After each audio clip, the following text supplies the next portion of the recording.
मेरी झोपड़ी के भाग आज खुल जाएंगे, राम आएंगे।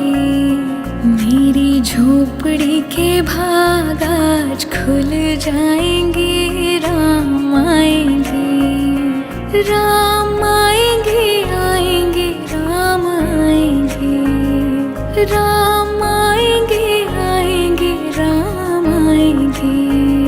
मेरी झोपड़ी के भाग आज खुल जाएंगे, राम आएंगे। मेरी झोपड़ी के भाग आज खुल जाएंगे, राम आएंगे।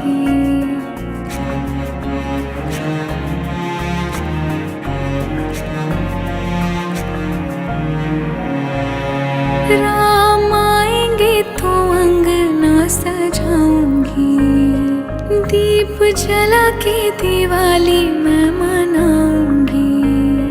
राम आएंगे तो अंगना सजाऊंगी, दीप जला के दिवाली मैं मनाऊंगी। मेरे जन्मों के सारे पाप मिट जाएंगे, राम आएंगे।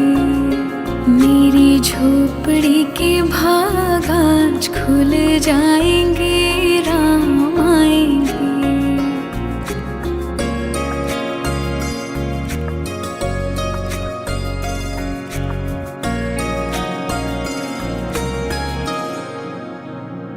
राम झूलेंगे तो पालना झुलाऊंगी, मीठे मीठे मैं भजन सुनाऊंगी। राम झूलेंगे तो पालना झुलाऊंगी, मीठे मीठे मैं भजन सुनाऊंगी। मेरी जिंदगी के सारे दुख मिट जाएंगे, राम आएंगे। मेरी झोपड़ी के भाग आज खुल जाएंगे, राम आएंगे।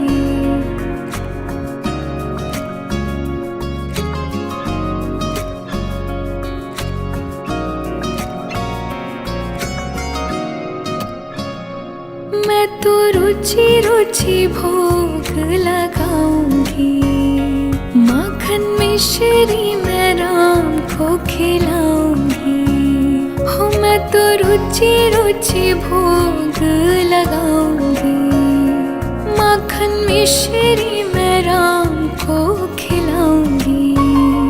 प्यारी प्यारी राधे प्यारे श्याम संग आएंगे, राम आएंगे। राम आएंगे, आएंगे, राम आएंगे। राम आएंगे, आएंगे, राम आएंगे। मेरी झोपड़ी के भाग आज खुल जाएंगे, राम आएंगे। मेरी झोपड़ी के भाग आज खुल जाएंगे, राम आएंगे।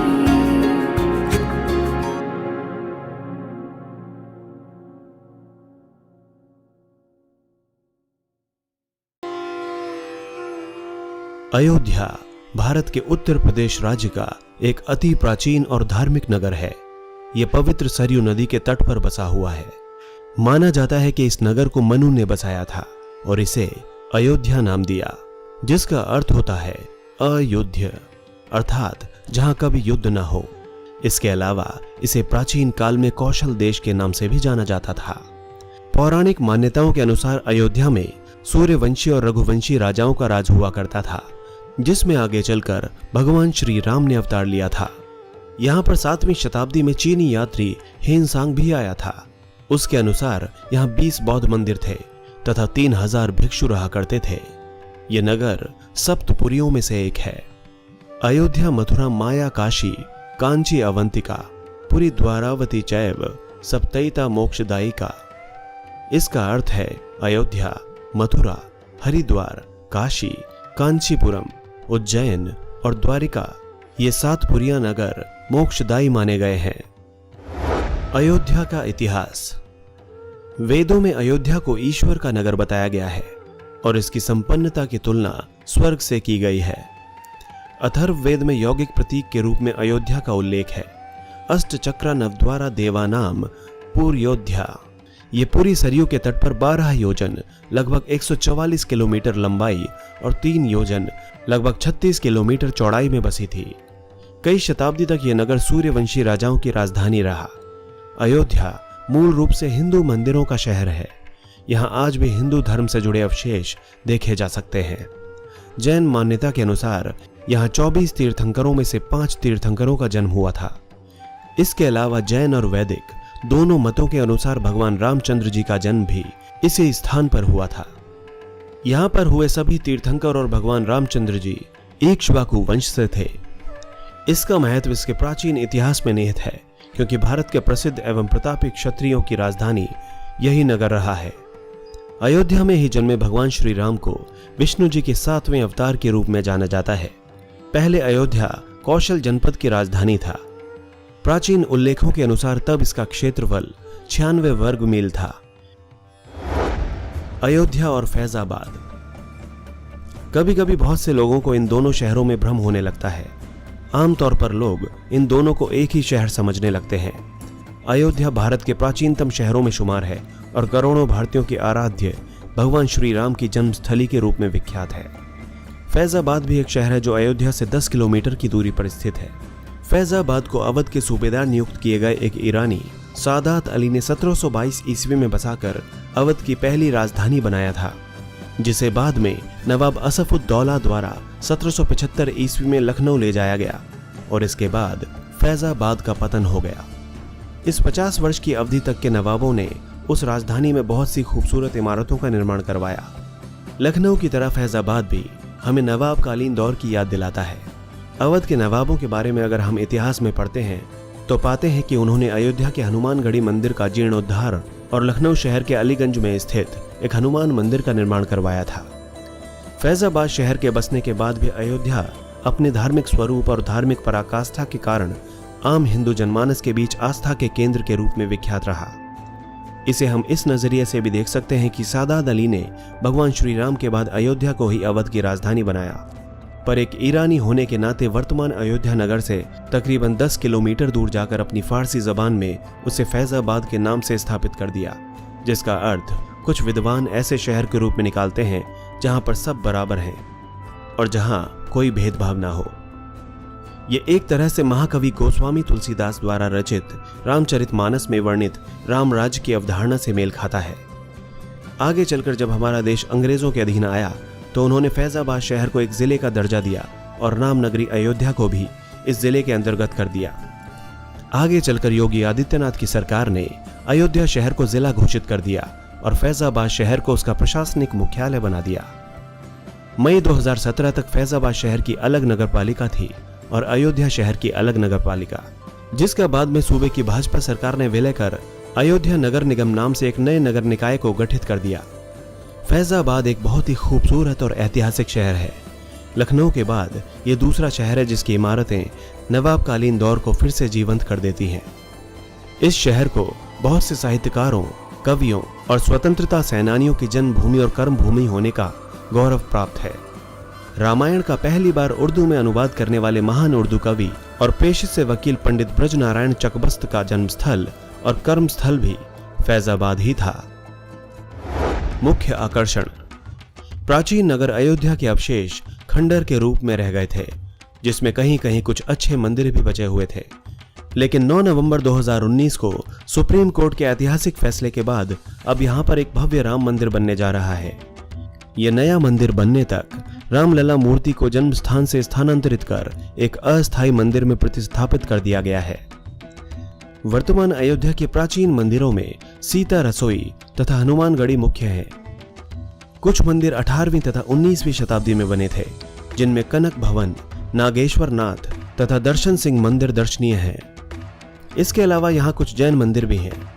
भगवान श्री राम की लीला के अतिरिक्त अयोध्या में श्री हरि के अन्य 7 प्राकट्य हुए हैं, जिन्हें सप्त हरि के नाम से जाना जाता है। अलग अलग समय देवताओं और मुनियों की तपस्या से प्राकट्य हुए। इनके नाम भगवान गुप्त हरि, विष्णु हरि, चक्र हरि, पुण्य हरि, दर्शन हरि, धर्म हरि और बिल्वहरी हैं। शहर के पश्चिमी हिस्से में स्थित रामकोट अयोध्या में पूजा का प्रमुख स्थान है। यहाँ भारत और विदेश से आने वाले श्रद्धालुओं का साल भर आना जाना लगा रहता है। मार्च अप्रैल में मनाया जाने वाला रामनवमी पर्व यहाँ बड़े उत्साह और धूमधाम से मनाया जाता है। हनुमानगढ़ी। अयोध्या को भगवान राम की नगरी कहा जाता है। मान्यता है कि यहाँ हनुमान जी सदैव वास करते हैं। इसीलिए अयोध्या जाकर भगवान राम के दर्शन से पहले भक्त हनुमान जी के दर्शन करते हैं। यहाँ का सबसे प्रमुख हनुमान मंदिर हनुमानगढ़ी के नाम से प्रसिद्ध है। यह मंदिर राजद्वार के सामने ऊंचे टीले पर स्थित है। कहा जाता है कि हनुमान जी यहाँ एक गुफा में रहते हैं और राम जन्मभूमि और रामकोट की रक्षा करते हैं। मान्यता है कि हनुमान जी को रहने के लिए यही स्थान दिया गया था। प्रभु श्री राम ने हनुमान जी को यह अधिकार दिया था कि जो भी भक्त मेरे दर्शनों के लिए अयोध्या आएगा उसे पहले तुम्हारे दर्शन करने होंगे। यहाँ आज भी छोटी दीपावली के दिन आधी रात को संकट मोचन का जन्म दिवस मनाया जाता है। ये मंदिर एक टीले पर स्थित है, जिस कारण यहाँ तक पहुंचने के लिए लगभग 76 सीढ़ियों को चढ़ना पड़ता है। इसके बाद पवन पुत्र हनुमान जी की 6 इंच की प्रतिमा के दर्शन होते हैं, जो हमेशा फूल मालाओं से सुशोभित रहते हैं।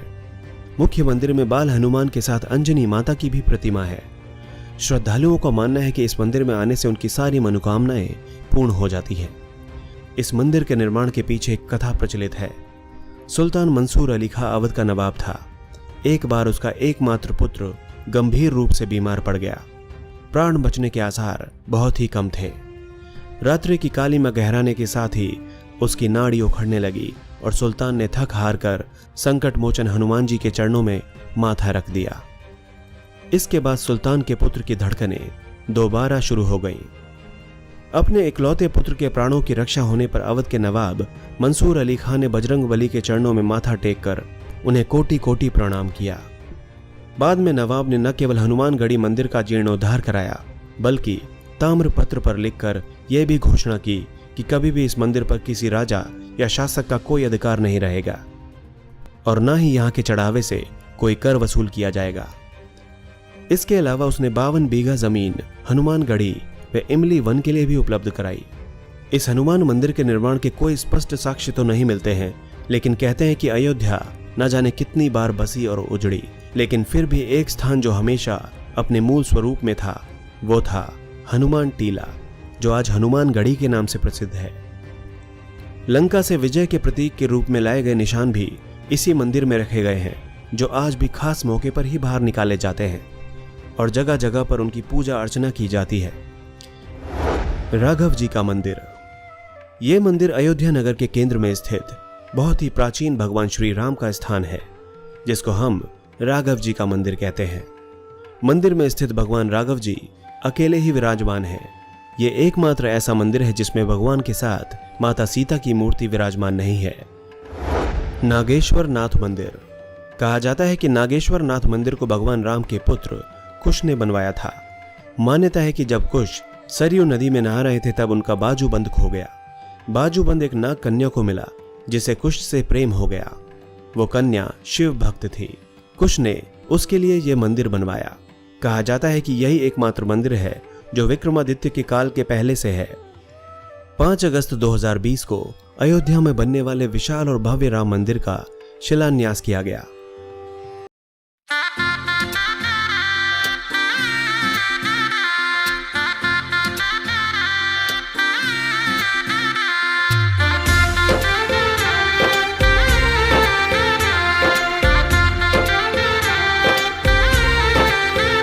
आज गली गली अवध सजाएंगे, आज पग पग पलक बिछाएंगे।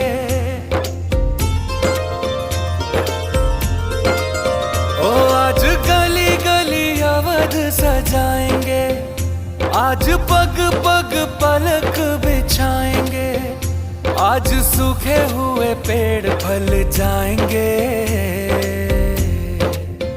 नैना भीगे भीगे जाए कैसे खुशी ये छुपाए राम आएंगे। कुछ समझ न पाए कहाँ फूल बिछाए राम आएंगे। नैना भीगे भीगे जाए कैसे खुशी ये छुपाए राम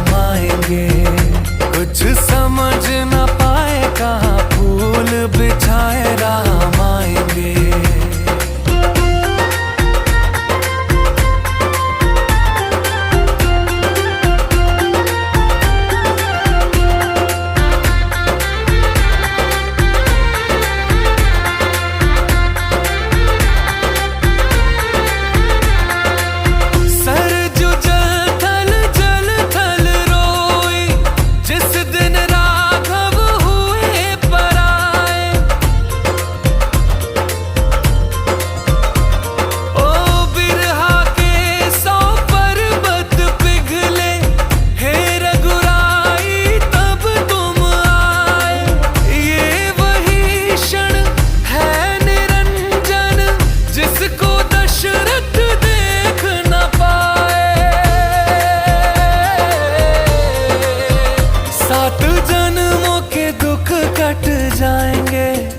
आज सरजू के तट मुस्काएंगे, मोर नाचेंगे, पपी है आज गाएंगे।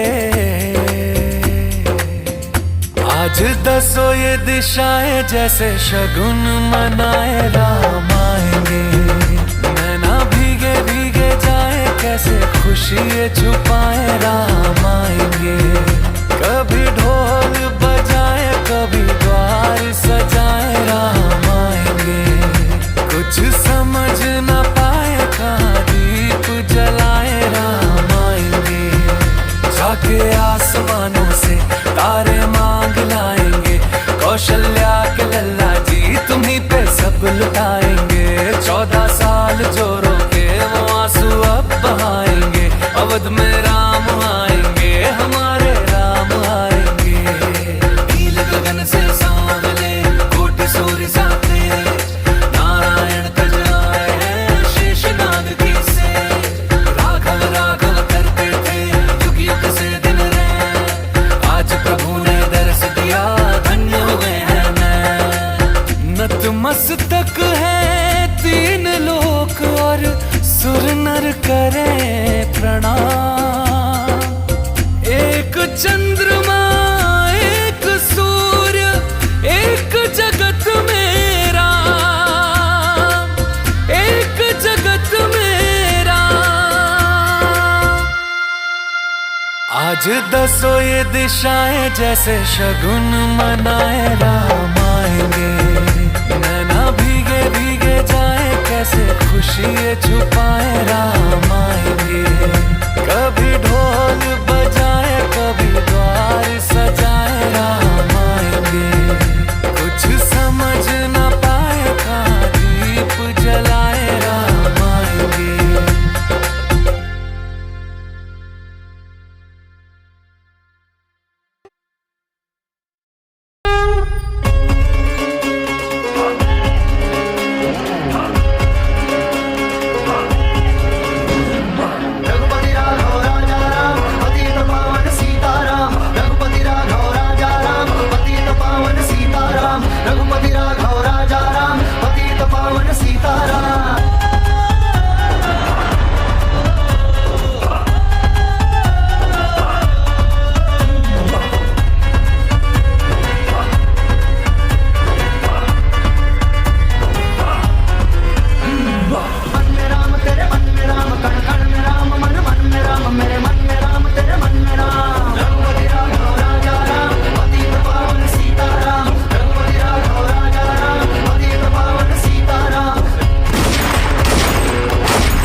नेताजी, आपने जो काम कहा था वो हो गया है। ओवर। चलो। जी सर।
ये सरकार ने कार सेवकों पर जो गोलीबारी की है वो बहुत ही अमानुष और भयानक कृत्य है। इस बात से भयंकर आहत हूं नौशाद भाई। पंडित जी, सरकार को लॉ एंड ऑर्डर का भी तो ख्याल रखना है ना। हाँ ठीक है, मुझे एक बात बताइए, वहां पर सालों से नमाज तो पढ़ी नहीं जाती, भजन कीर्तन ही हो रहा है, फिर इस बात को विवादित किसने बनाया? हुजूर, ये सियासती बातें हैं, इसमें हम और आप कर भी क्या सकते हैं? देखिए, देश के मुसलमानों को कट्टरपंथियों से अलग होकर राम मंदिर निर्माण में सहयोग करना चाहिए। इससे सारा फसाद खत्म हो जाएगा और पूरी दुनिया में मुसलमानों के फेवर में बहुत अच्छा संदेश भी जाएगा, और ये काम हम और आप ही कर सकते हैं। अच्छा, क्या करना होगा? पहल,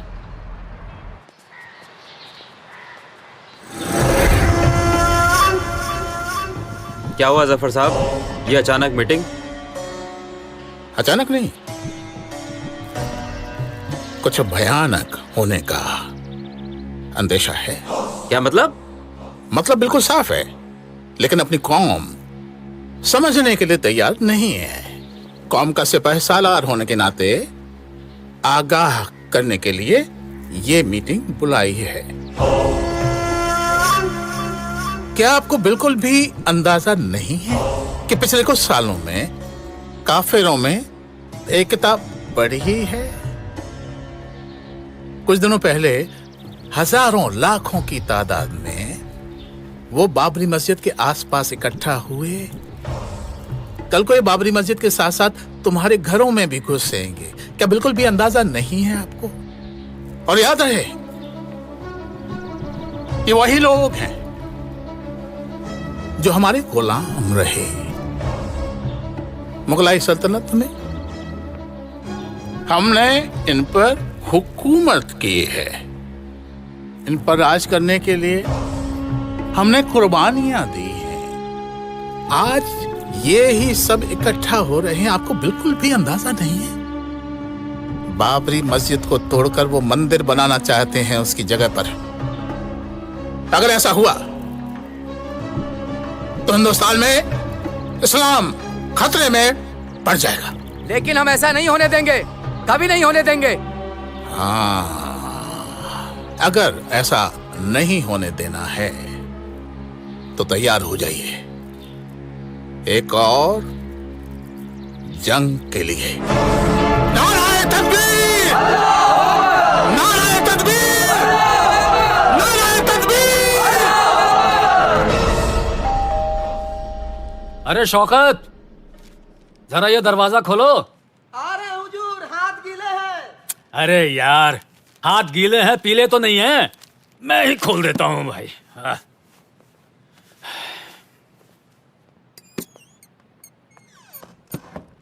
जी अस्सलाम वालेकुम। वालेकुम अस्सलाम। My name is Rehana. What's a good name sir? Naushad Ali कहते हैं मुझे। जी, क्या हम बैठ के बात कर सकते हैं? तशरीफ लाइए। जी बहुत बहुत शुक्रिया।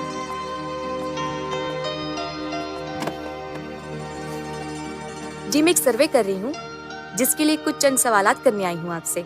जी जी।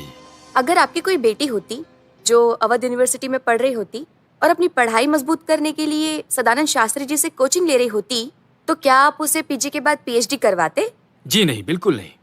मैं तो हाई स्कूल के आगे उसको बढ़ने ही नहीं देता। और फिर क्या वो सदानंद लुखा है क्या? वो माइंड योर लैंग्वेज, वो बहुत अच्छे इंसान है। ओह अच्छा, माफ कीजिएगा। वैसे तो मैं उसका निकाह करता और रुखसती कर देता बस।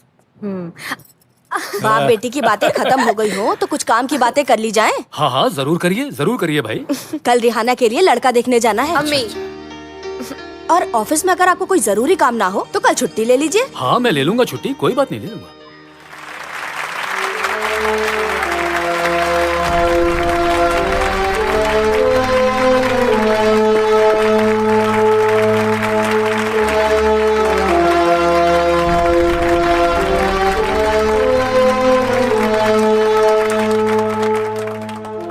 इस आदर सम्मान के लिए आप सभी का बहुत बहुत धन्यवाद। मेरे जीवन के 30-35 वर्ष इस विद्यापीठ में ज्ञान की सेवा करते करते कहां चले गए इस बात का पता ही नहीं चला। आप सभी लोगों ने अपनी अपनी योग्यता अनुसार, अपनी लगन के अनुसार और अपनी सच्चाई से जो मेरा साथ दिया है, इसके लिए मैं हृदयपूर्वक आप सभी का आभार प्रकट करता हूं। और मुझे पूरा विश्वास है कि ये ज्ञान का दीपक सदियों तक विद्यार्थियों के लिए ज्ञान का प्रकाश सदैव देता रहे, ऐसी ईश्वर के चरणों में प्रार्थना करता हूं और मैं अपनी वाणी को विराम देता हूं। धन्यवाद।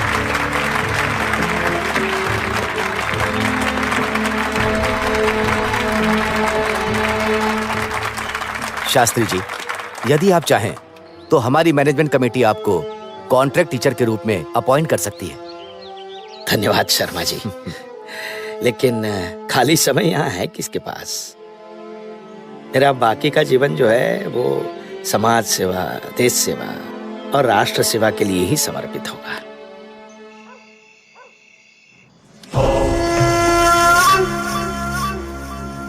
हुजूर, ये कश्मीर के रास्ते पाकिस्तान से मंगाए गए हैं। कितने लोग आए हो तुम लोग? 2 ही लोग हैं। कुल कितना असला है? हुजूर, ये सैंपल है, बाकी 2 ट्रक और हैं।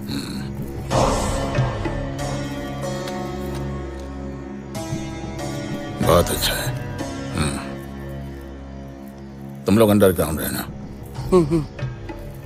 जैसे ही दंगा शुरू हो ये सारा असला बस्ती में बांट देना। जी हुजूर। गुरुजी, अगर हम सब ऐसे बैठे रहेंगे ये सोच के कि सरकार हमारे राम के मंदिर का निर्माण करेगी, तो ये हमारी भूल होगी। हम सबको इसके लिए ठोस कदम उठाना होगा और उसमें लगने वाले पैसे के लिए हम सबको गली गली मोहल्ले मोहल्ले जाकर चंदा मांगना पड़ेगा। आपकी क्या राय है? मैं इस बात से सहमत हूँ। इस काम में कल से ही लग जाओ।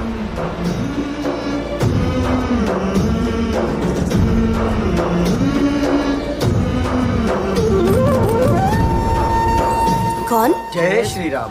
जय श्री राम। भगवान श्री राम के मंदिर निर्माण में कृपया अपना योगदान दीजिए।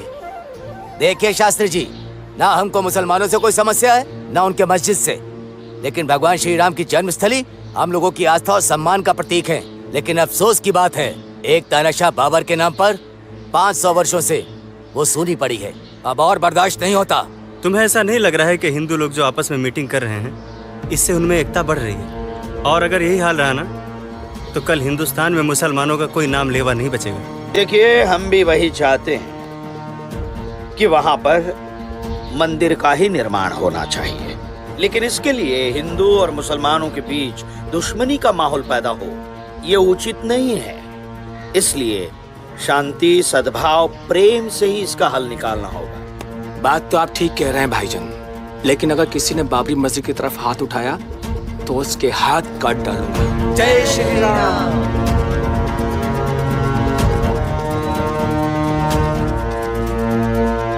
ए पंडित, रुक, मैं तुझे चंदा देता हूँ।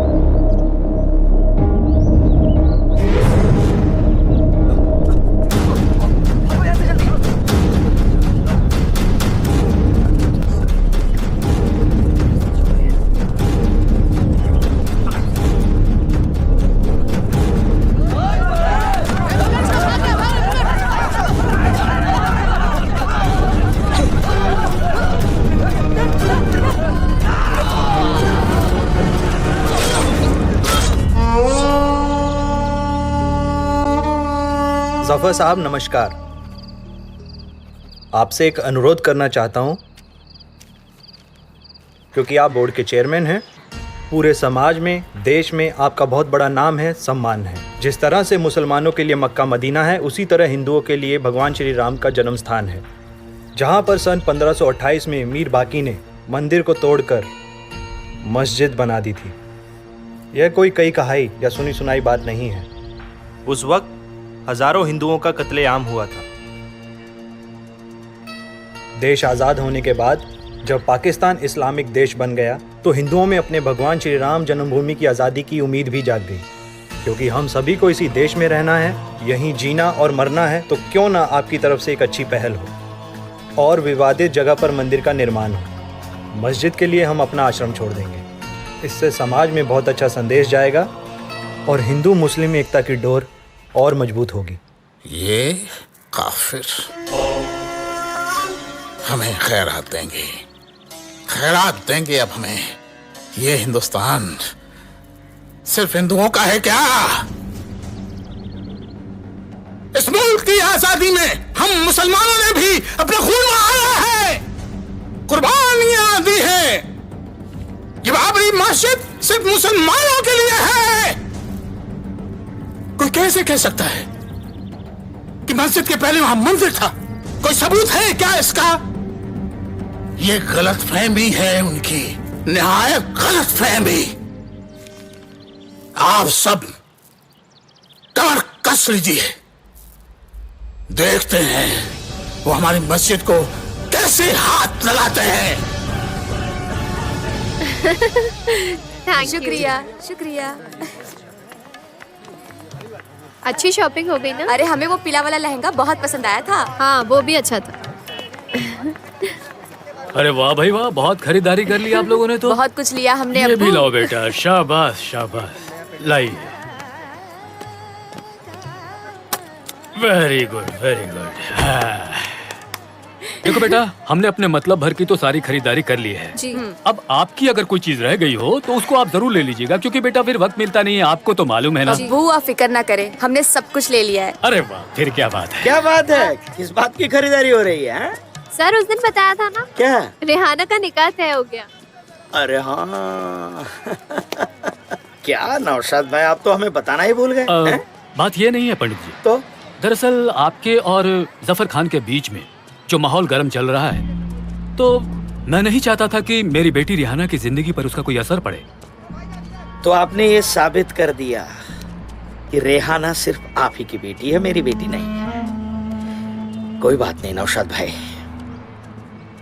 ईश्वर तुम्हें सुखी रखे बेटा। मेरा आशीर्वाद सदा तुम्हारे साथ।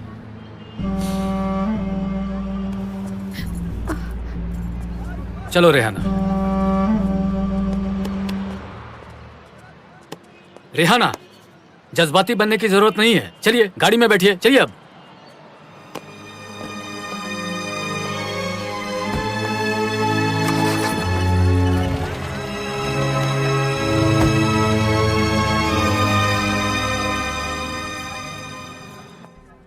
रेहाना बेटा, वालिद के घर में बच्चों की अपनी जिंदगी होती है, और फिर निकाह होने के बाद ससुराल में रेहाना। देखो बेटा, यह आपकी जिद करने की उम्र नहीं है। परसों आपका निकाह होने वाला है। मैंने आज तक आपकी सारी जिदें, सारी ख्वाहिशें पूरी की, लेकिन मेरी आपसे एक गुजारिश है कि आप कोई ऐसी जिद मत कर दीजिएगा जिसकी वजह से मुझे शर्मिंदगी उठानी पड़े। कैसी शर्मिंदगी अब्बू? अगर शास्त्री सर हमारे निकाह में शिरकत करते हैं तो इसमें कैसी शर्मिंदगी? बात यह नहीं है बेटे, तुम्हारे शास्त्री सर वो शास्त्री सर नहीं रहे। जब से राम जन्मभूमि का मसला उठा है तब से वो मजहबी हो गए हैं। उनको सिर्फ अपने हिंदुओं की फिक्र रहती है और मुसलमान उनके दुश्मन हो गए हैं। गलत है ये अब्बू, और ये बात आप भी बहुत अच्छे तरीके से जानते हैं कि शास्त्री सर के लिए इंसानियत से बड़ा मजहब और कोई नहीं है। ठीक कहती हो बेटा, मैं भी यही समझता था, लेकिन जब से ये बाबरी मस्जिद और राम जन्मभूमि का मसला गर्म हुए हैं तब से हमारे उनके बीच में दीवार खड़ी हो गई है। और जब तक वो बेटा दीवार नहीं गिरेगी, हम और वो हमेशा अलग ही रहेंगे बेटा। देखो बेटा, तुमको हकीकत का सामना करना ही पड़ेगा। बेटा आप समझदार हो, पढ़ी लिखी हैं, दीन की तालीम आपने हासिल की है। शरई बोर्ड के मुखिया जफर खान की आप बहू बनने जा रही हैं। वो घर जो दीन, ईमान, मुसलमान और इस्लाम की हिफाजत के लिए 24 घंटे खड़ा रहता है। माफ कीजिएगा अब्बू, लेकिन इस्लाम इतना कमजोर नहीं है जिसकी हिफाजत के लिए इंसान की जरूरत पड़े। खामोश! अरे अरे, ये क्या झगड़ा कर रहे हैं आप लोग? ले जाइए इसको, ले जाइए यहाँ से इसको। चलो रेहाना, अपने कमरे में चलो। लड़के का नाम आजिब खान वल जाफर खान, लड़की का नाम रिहाना बानू वल नौशाद अली, मेहर 51,000 रुपए हक में आपको दिया जाता है। क्या आपने अपने निकाह में कबूल किया है? जी कबूल है। जी आपको निकाह कबूल है? जी कबूल है। कबूल किया है। कबूल है। कबील तो कबील तो कबील तो। मुबारक हो, मुबारक हो, मुबारक हो, मुबारक हो। हाँ मुबारक हो, मुबारक हो, मुबारक हो, मुबारक हो, मुबारक हो।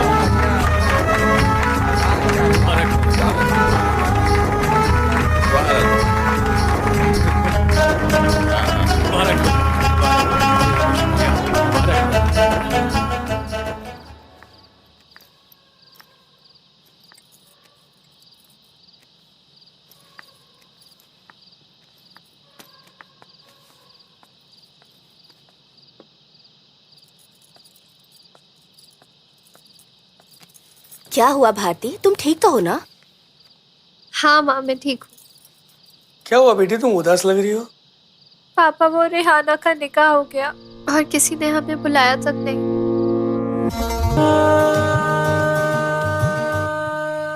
ओम सहना भवतु सहनौ भुनक्तु सह वीर्यं करवावहै तेजस्विनावधीतमस्तु मा विद्विषावहै।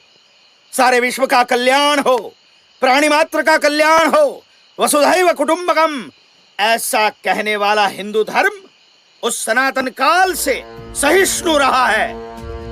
हिंदू धर्म सहिष्णु था, हिंदू सहिष्णु था, हिंदू सहिष्णु है और हिंदू सहिष्णु ही रहेगा। हम हिंदू संगठित नहीं थे, इसलिए अयोध्या में आकर उस बाबर नामक आक्रांता ने भगवान रामचंद्र का मंदिर ध्वस्त करके बाबरी मस्जिद का निर्माण किया। अब हिंदू संगठित होने की आवश्यकता है। उठिए और जागृत हो जाइए। केवल हनुमान चालीसा पढ़ने से कुछ नहीं होगा, हमें प्रत्यक्ष हनुमान बनना पड़ेगा।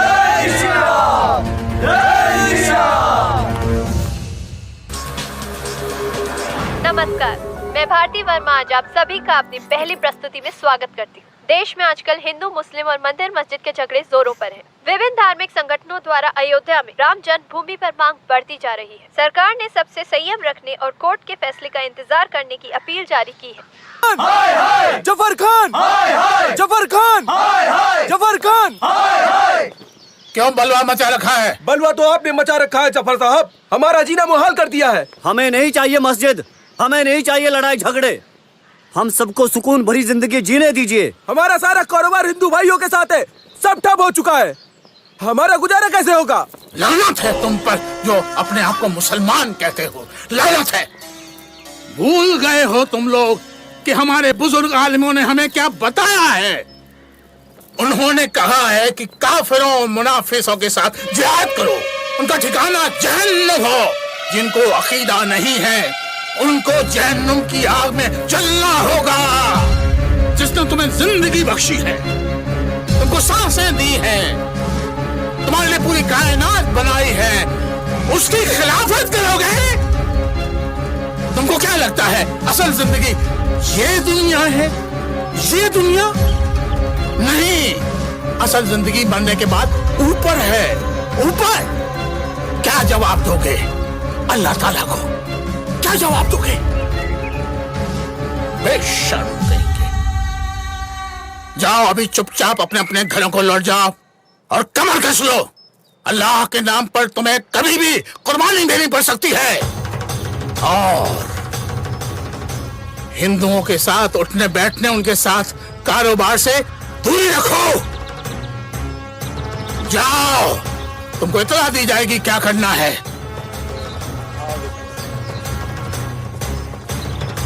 नालायक।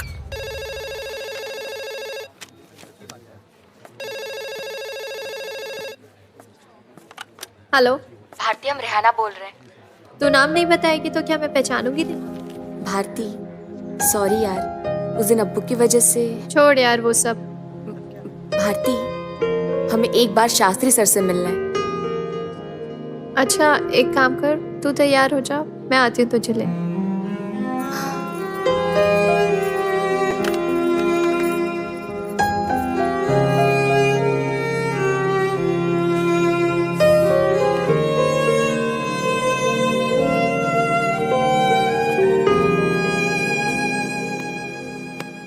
इतनी जल्दी? जल्दी चलिए, आरिफ के वापस आने से पहले हमें जल्दी वापस आना है। अच्छा।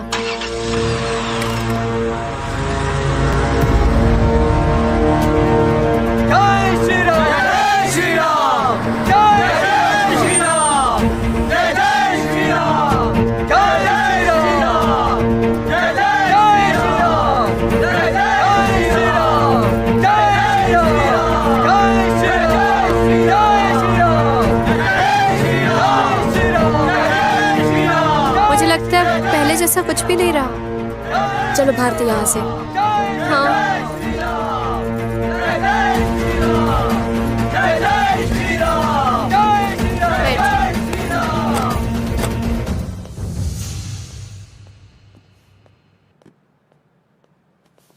सलाम वालेकुम रहमान भाई। वालेकुम अस्सलाम नौशाद साहब। सलाम वालेकुम सलाम।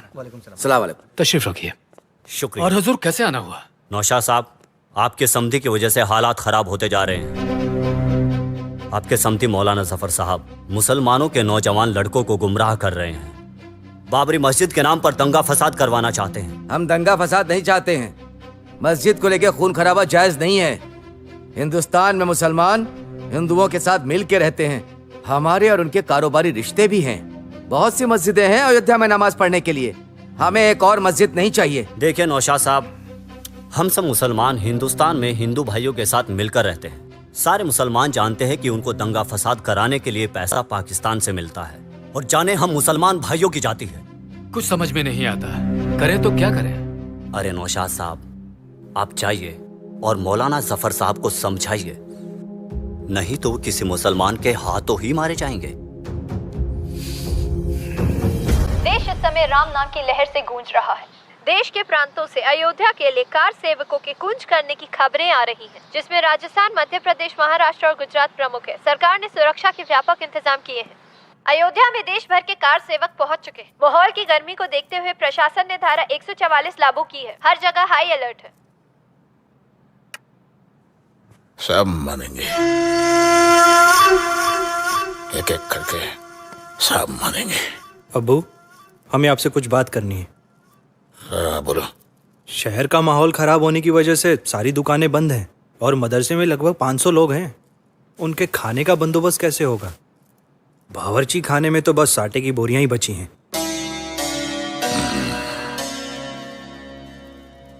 हाथे में खड़े जानवर किस काम आएंगे? जाओ उनमें से एक जानवर छांट लो जो ज्यादा तंदुरुस्त हो, उसको काटो और गोश्त बनाओ। जाओ। सुना नहीं क्या कहा हमने? जी अब्बू।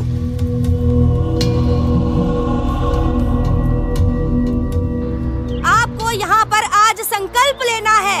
कल 6 दिसंबर के दिन हम सबको इकट्ठा होकर के कल सूर्योदय के समय कार पहुँचिए और उस बाबरी ढांचे पर पहुंचकर कार सेवा का काम आप सबको करना पड़ेगा। बोलिए जय श्री राम, जय श्री राम, जय श्री राम।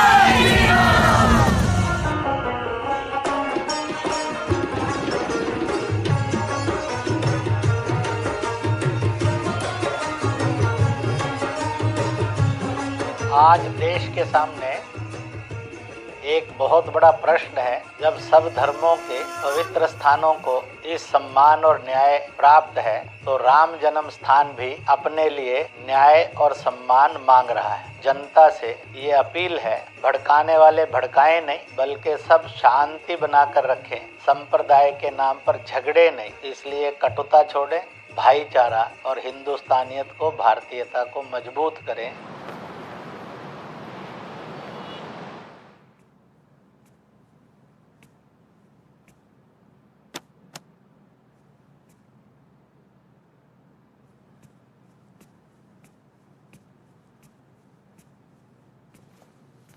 क्या हुआ बेगम साहिबा, यू फोन के पास गुमसुम क्यों बैठी हैं आप?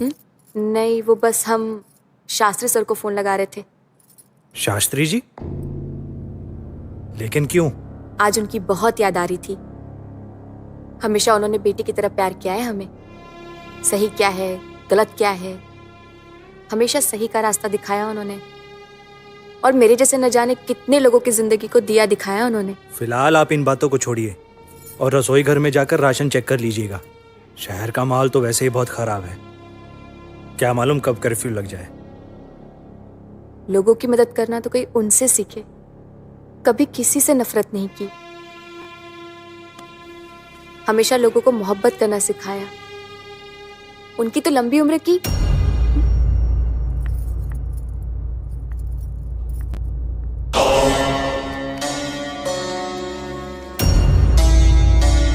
इसका नाम सदानंद शास्त्री है, ध्यान से देख लो उसे। तुम दोनों हिंदू के भेष में कार सेवा में शामिल होगे। जरूरत पड़े तो राम का नारा भी लगा देना, ताकि किसी को शक ना हो। और जैसे ही मौका मिले शास्त्री का काम तमाम कर देना।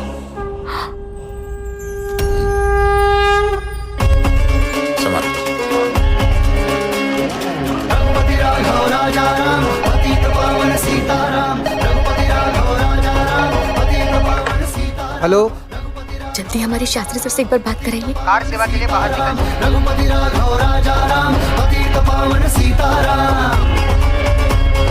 राम नाम की गूंज जगत में बजे राम का डंका। ध्वजा केसरी थाम हाथ में, मिटा भरम सब शंका।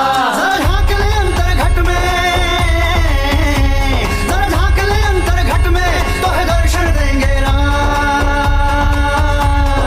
जय श्री राम। कण कण में राम, मन मन में राम, मेरे मन में राम, तेरे मन में राम। कण कण में राम, मन मन में राम, मेरे मन में राम, तेरे मन में राम।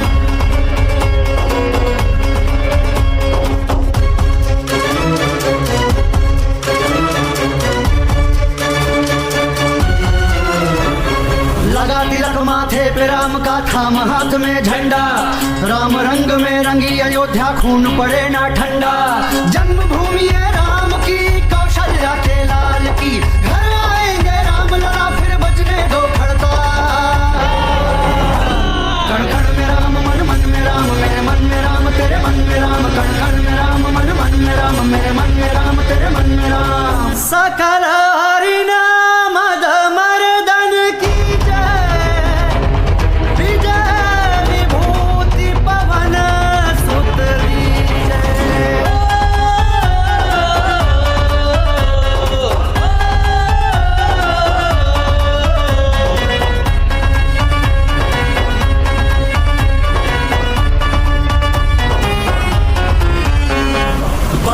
से नाम न कोई तन के सरिया बाना। राम लला मन मंदिर बसते, भज लो राम का गाना। बड़ा राम से नाम न कोई तन के सरिया बाना। राम लला मन मंदिर बसते, भज लो राम का गाना। जोत जगा लो आस की, राम सिया विश्वास की। जोत जगा लो आस की, राम सिया विश्वास की। बाबरी मस्जिद पहुंच चुका है। श्री राम नाम के नारे लगाते हुए इन्होंने बाबरी मस्जिद में चढ़ना शुरू कर दिया। सीताराम, रघुपति राघव राजा राम, पतित पावन सीताराम। शास्त्री पर हमला करवाने के आरोप में गिरफ्तार कर लिया गया है। और ये भी खबर आ रही है कि कार सेवकों ने मस्जिद को पूरी तरह से तोड़ दिया है और श्री राम की मूर्ति की स्थापना की।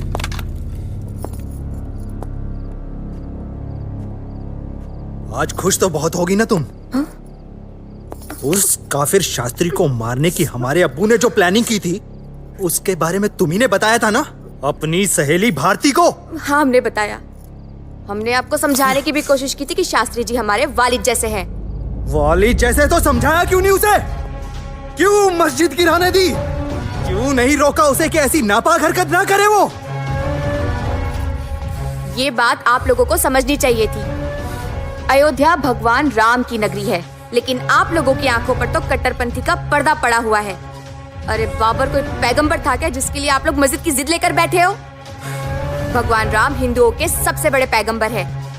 ये जमीन आप उन्हें दे दो। जो देश में मारकाट हो रही है, लोगों का खून बह रहा है, उसका जिम्मेदार कौन है?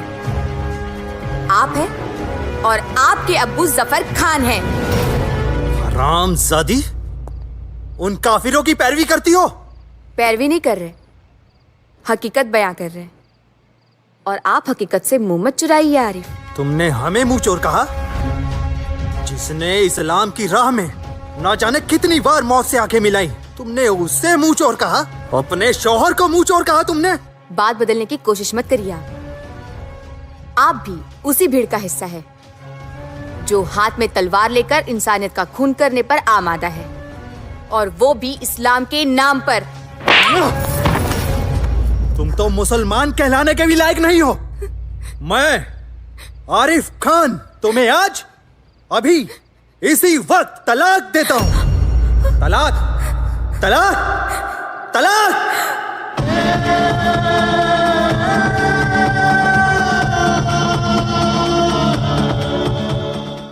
हाफिज साहब, कल रिहाना से हमारी किसी बात को लेकर बहस हो गई, और वो बहस इस हद तक पहुंच गई कि गुस्से में आकर हमने उन्हें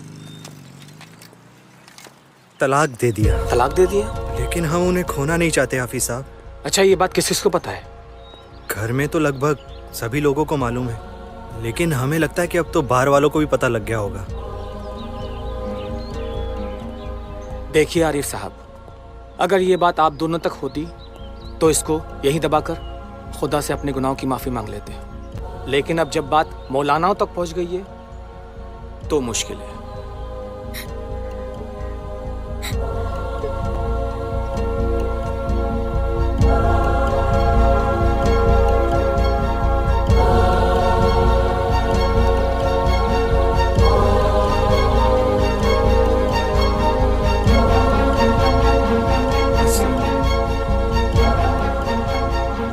रेहाना कहाँ है?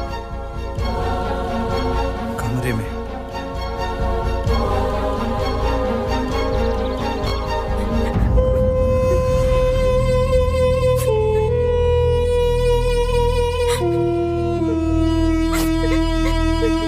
रेहाना, मेरी बच्ची, ये क्या हो गया बेटा? तेरा असली गुनहगार मैं हूँ। मैंने तुझे आग की भट्टी में झोंका है बेटा। मुझे माफ कर दे बेटे। नमाकुल। जफर साहब, खुदा के वास्ते अपने गुस्से पे काबू रखिए। आरिफ मियां ने रेहाना को उसकी गद्दारी की सजा दी है। रेहाना ने ही आपकी सारी बातें अपनी पत्रकार सहेली को बताई थी। अरे जाने दीजिए जफर साहब, पुलिस को यह साबित करने में सदियां गुजर जाएंगी कि आप ही ने उन तीनों लड़कों को वहां भेजा है। आगे सोचिए आपको अब करना क्या है। सोचना क्या है अब्दुल साहब, कल को जब जमात के लोगों को ये बात पता चलेगी कि जफर खान के साहिबजादे ने अपनी बेगम को तलाक दे दिया, क्या पैगाम जाएगा कौम को? बड़ी बड़ी इज्जत खाक में मिल जाएगी। अब्बू, हमसे बहुत बड़ी गलती हो गई है, खुदा के लिए हमें माफ कर दीजिए। हम रेहाना से दोबारा निकाह करके अपनी गलती सुधार लेंगे। आरिफ मियां, रेहाना से दोबारा निकाह आपका हलाला के बाद ही हो पाएगा। रेहाना को आपसे निकाह करने से पहले किसी और मर्द से निकाह करना पड़ेगा। उसके साथ हम बिस्तर होना पड़ेगा। वो मर्द उनको तलाक देगा, उसके बाद आपका ये निकाह हो सकेगा। नहीं अब्बू नहीं। या अल्लाह, मेरी बच्ची के साथ हलाला।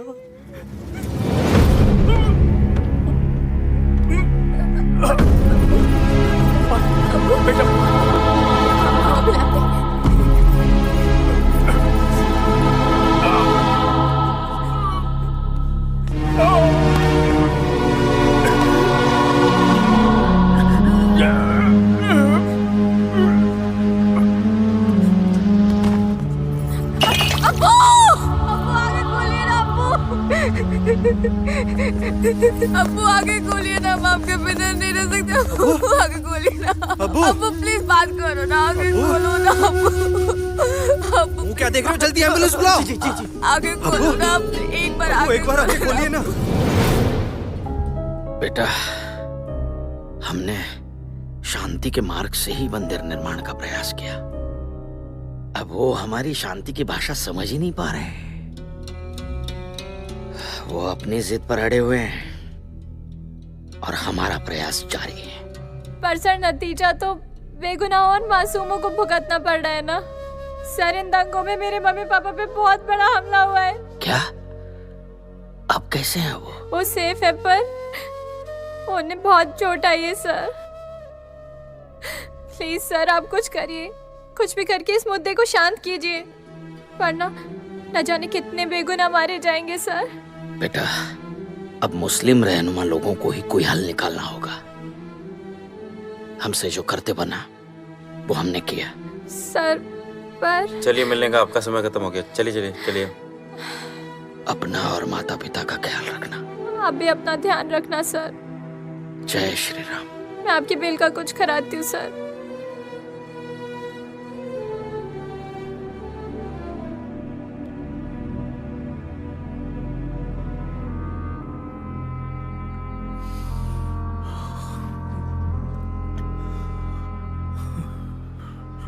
कभी कभी इंसान अपने झूठे रुतबे, जिद और घमंड में अपने बच्चों को भी कुर्बान कर देता है। ऐसा एक बदनसीब इंसान मैं भी हूं। काश उस दिन मेरी आंखों पर मजहब का पर्दा न पड़ा होता तो मेरी बच्ची को ये दिन न देखना पड़ता।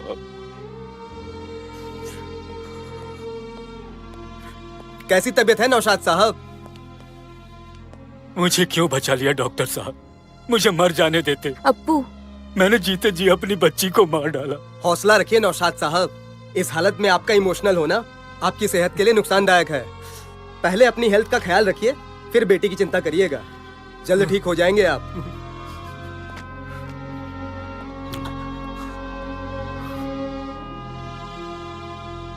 जफर खान के घर की इज्जत पर कोई बाहर का आदमी हाथ डाले,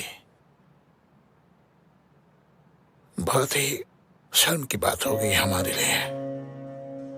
आप सही फरमा रहे हैं जफर साहब, लेकिन आरिफ मियाँ का दोबारा निकाह कराने के लिए हलाला की रस्म अदा करनी ही होगी। यही शरीयत का कानून है, हम सबको मानना ही होगा। हम कुर्बानी देंगे। रेहाना से निकाह हम करेंगे। आप लोगों को किसी तरह का कोई एतराज तो नहीं है ना? जफर साहब, एतराज तो कोई नहीं है हम लोगों को, लेकिन ये है कि आरिफ मियाँ को एतराज नहीं होना चाहिए। आरिफ के एतराज का हम परवाह भी नहीं करते। बिना सोचे समझे इतना बड़ा कदम उठा लिया उसने। इससे हम सबको कितनी परेशानी हो गई है। जफर साहब, इससे पहले कि जमात के लोगों को ये तलाक की बात पता चले, बिना देरी किए हुए निकाह की रस्म आज ही अदा कर दें। हाँ, ठीक फरमाया आपने, है ना? जी बिल्कुल। जफर खान वल सुल्तान खान, महर 5,551 रुपए, सिक्का राजुल वक्त मई 2 गवाहों के करीब आपके अक्द में दिया जाता है। आपने कबूल किया? बोलिए, आपने कबूल किया? बोलिए, आपने कबूल किया? कबूल है।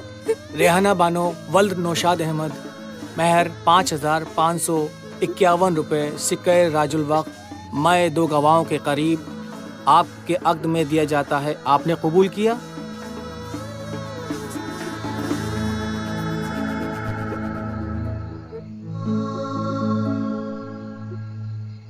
आपने कबूल किया? कबूल है। दस्तखत कीजिए। मुबारक। शुक्रिया जनाब।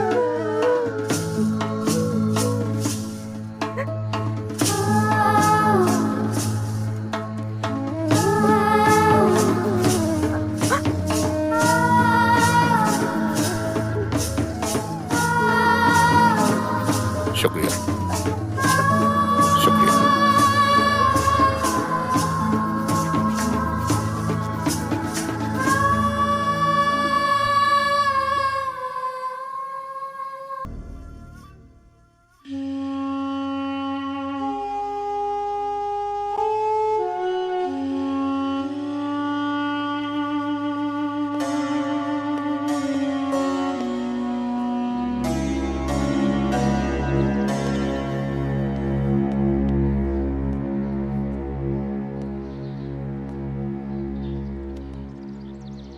अब्बू, अब तो हलाला हो चुका। आप रेहाना को तलाक दे दीजिए ताकि हम उससे निकाह कर सकें। देखो बेटा, मैं बूढ़ा हो चुका हूँ, पहले जैसी बात तो रही नहीं है। मैंने बहुत कोशिश की लेकिन शारीरिक तौर पर मैं हलाला नहीं कर पाया हूँ। लेकिन मैं आगे थोड़ा और ज़्यादा कोशिश करूँगा और जैसे ही हलाला पूरा हो जाएगा मैं रेहाना को तलाक दे दूँगा। लेकिन जब तक हलाला पूरा ना हो जाए रेहाना को अपनी माँ के तौर पर ही देखना, वरना शरई तौर पर यह गुनाह हो जाएगा। अल्लाह तुम्हें कभी माफ नहीं करेगा।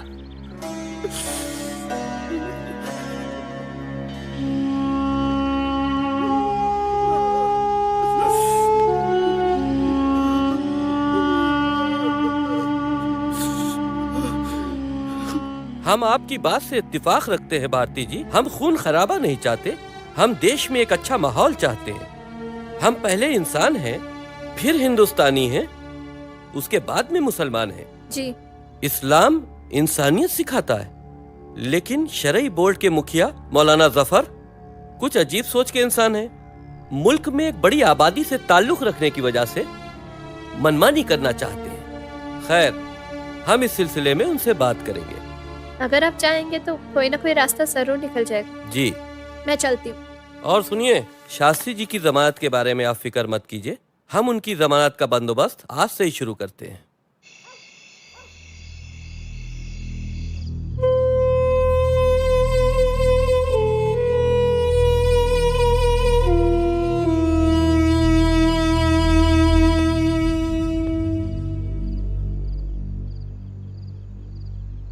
अरे बेटे, अपना जज्बातों पर काबू रखो। हमने कहा था ना कि जब तक हलाला पूरा ना हो जाए रेहाना को तुम अपनी माँ की तरह देखो। हलाला से पहले रेहाना के लिए अगर तुम्हारे मन में कोई भी नापाक ख्याल आता है तो ये शरीयत के खिलाफ जा सकता है, ये गुनाह होगा। समझते हो ना तुम? जी अब्बू।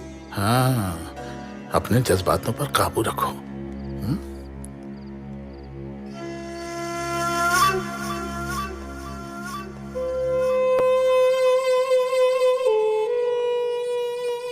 किसके दिल में नापाक ख्याल है जफर साहब, सच बताइए। आरिफ के या आपकी? हमारे खानदान में औरतें तमीज से पेश आती हैं। बहुत खूब। आपकी सारी जातियां, सारी बदतमीजियां हम चुपचाप बर्दाश्त करते रहे। क्यों करें? कुछ तो शर्म करिए जफर साहब। मैं तो बाहर की हूँ, वो तो आपका अपना सगा बेटा है। और क्या मिलेगा आपको ये सब करके? सिर्फ 2 पल का सुकून। अपने बेटे की गलती की इतनी बड़ी सजा मत दीजिए हमें। जिस खुदा का नाम लेकर आप सारी कौम का जनाजा निकालने पर तुले हैं ना, आपको उसी खुदा का वास्ता। अपनी आखिरत से डरिए आप। आखिरत?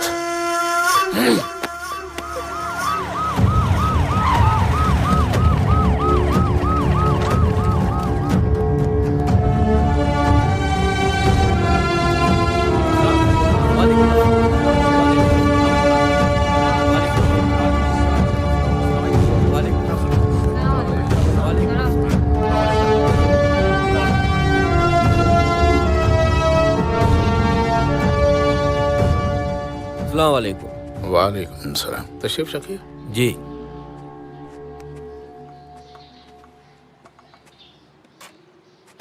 नोश फरमाइए। देखिए जफर साहब, बाबरी मस्जिद टूटने के बाद से जो लड़ाई मुसलमान हार चुका है, उस हारी हुई लड़ाई के लिए आम मुसलमानों को सियासी फायदा उठाने के लिए इस्तेमाल करना ठीक नहीं।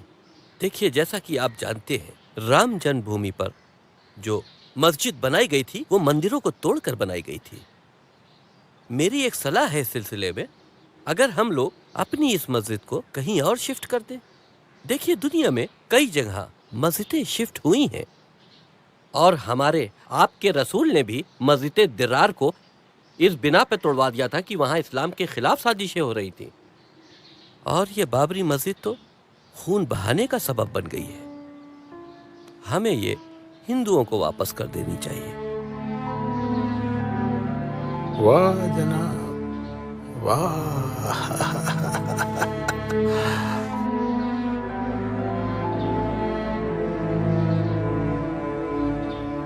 कितना तय किया हिंदुओं की तरफदारी करने के लिए आपने?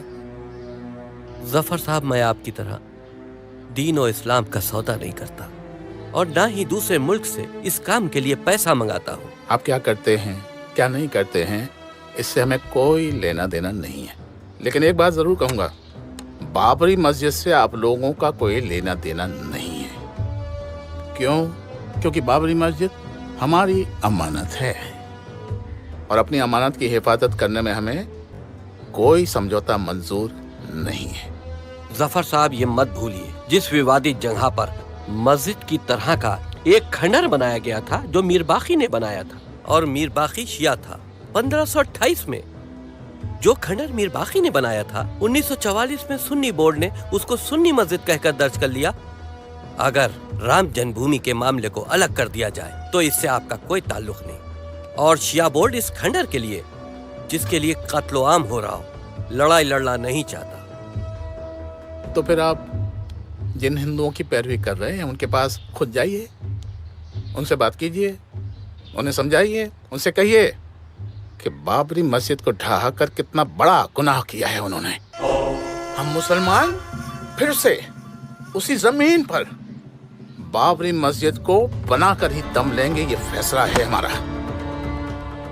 आप लोगों को मस्जिद से क्या मतलब है?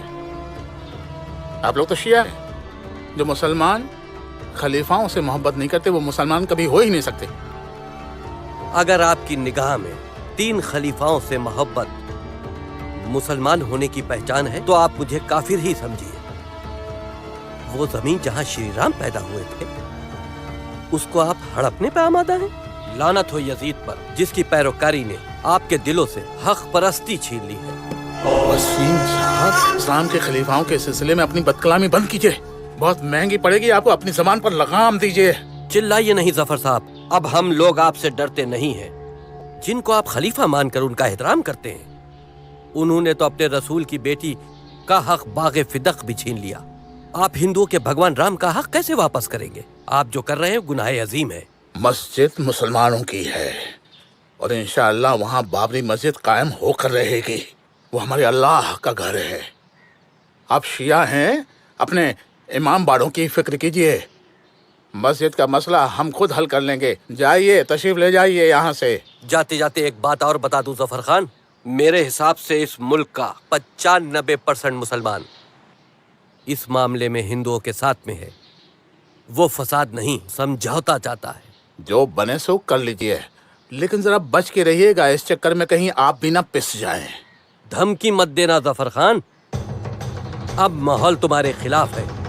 पूरी दुनिया में जो हम लोगों के साथ में जुल्म हो रहा है वो पूरी दुनिया देख रही है। आपको होशियार रहने की जरूरत है। चलो।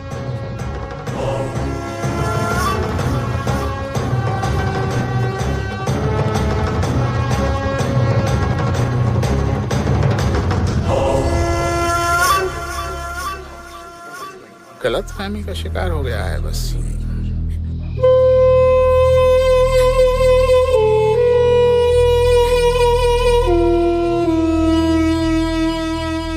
क्या बात है रेहाना, आप यहाँ क्यों बैठी हैं?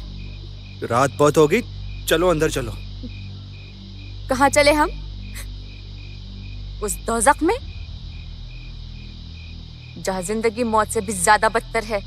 हम आपकी तकलीफ को समझते हैं रिहाना, लेकिन हम कर भी क्या सकते हैं? हम मुसलमान हैं और शरीयत की बात को तो हमें मानना ही पड़ेगा। हम शरीयत पर सवाल कैसे उठा सकते हैं रिहाना?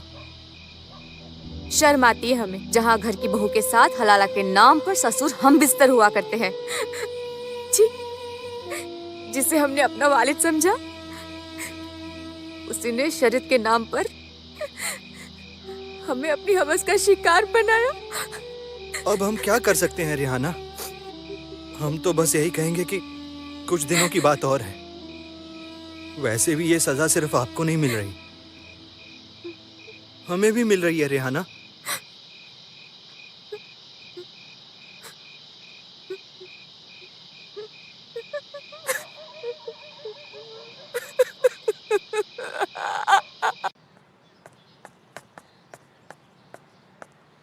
अबू, अबू, अबू! क्या बात है आरिफ? अब्बू, रिहाना को तलाक दे दीजिए। आरिफ, मैंने बताया था ना तुम्हें, जब तक शरीक तौर पर उसका हलाला पूरा नहीं हो जाता मैं उसे तलाक नहीं दे सकता हूँ। दे नहीं सकते या देना नहीं चाहते? हम जान गए हैं अब्बू, शरीयत का हलाला से कोई मतलब नहीं है। आरिफ, अपनी जबान को लगाम दो। तुम किससे बात कर रहे हो तुम्हें मालूम होना चाहिए। हमें कुछ नहीं मालूम अब्बू। अगर अभी के अभी आपने रिहाना को तलाक नहीं दिया। ये क्या कर रहे हो तुम? ये क्या कर रहे हो? ये क्या कर रहे हो आरिफ? अपने गुनाहों की सजा खुद को दे रहा हूँ। ये क्या कर रहे हो आरिफ? ये नहीं करना। आप तलाक देंगे या नहीं? मेरी बात सुनो, मैं तुमको समझाता हूँ कि अब्बू, हम आपसे आखिरी बार पूछ रहे हैं, आप तलाक देंगे या नहीं? मैं तलाक देता हूँ, मैं तलाक देता हूँ। तुम्हारी वजह से हमने निकाह किया, तुम्हारी वजह से हम तलाक दे देंगे। हटाओ इसको। रेहाना, हम तुम्हें तलाक देते हैं। तलाक, तलाक, तलाक। बस ठीक, ठीक ना? अब मैं तुम्हारा निकाह भी करवा देता हूँ। निकाह की तैयारी करो, मैं काजी से बात करता हूँ।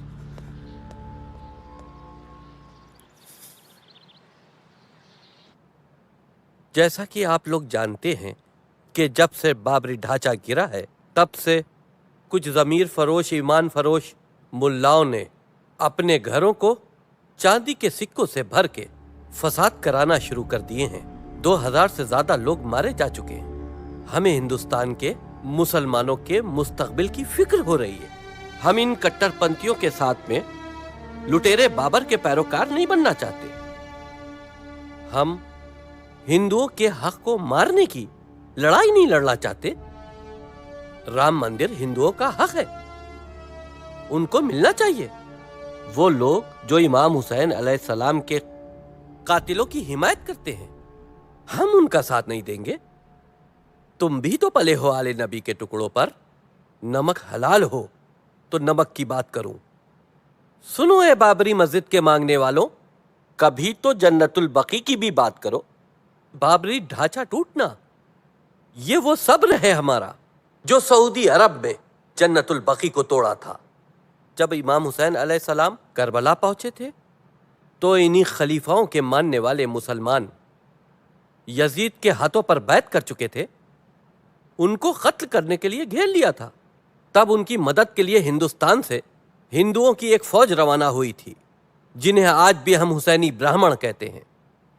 हम हिंदुओं का एहसान कयामत तक नहीं भूल सकते। अयोध्या की राम जन्मभूमि भगवान राम की है। यहां भगवान राम का एक भव्य राम मंदिर बनना चाहिए। अब बाबर का वो बाबरी ढांचा भी पूरी तरह से टूट चुका है।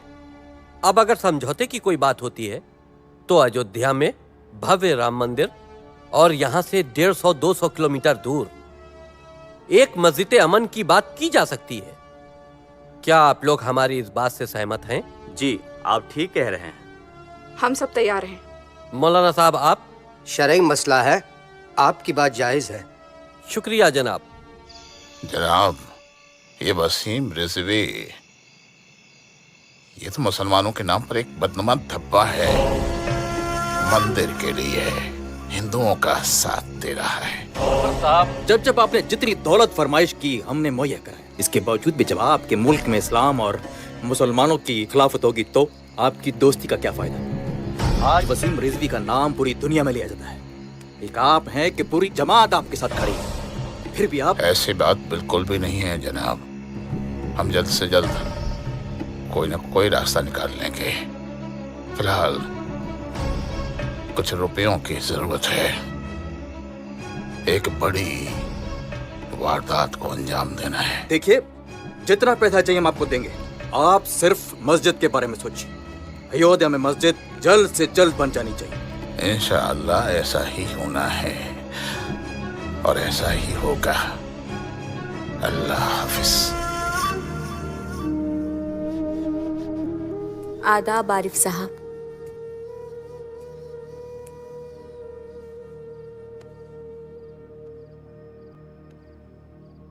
जनाजे को कंधा देने से पहले मुसाफिर का हालचाल पूछने आए हैं आप।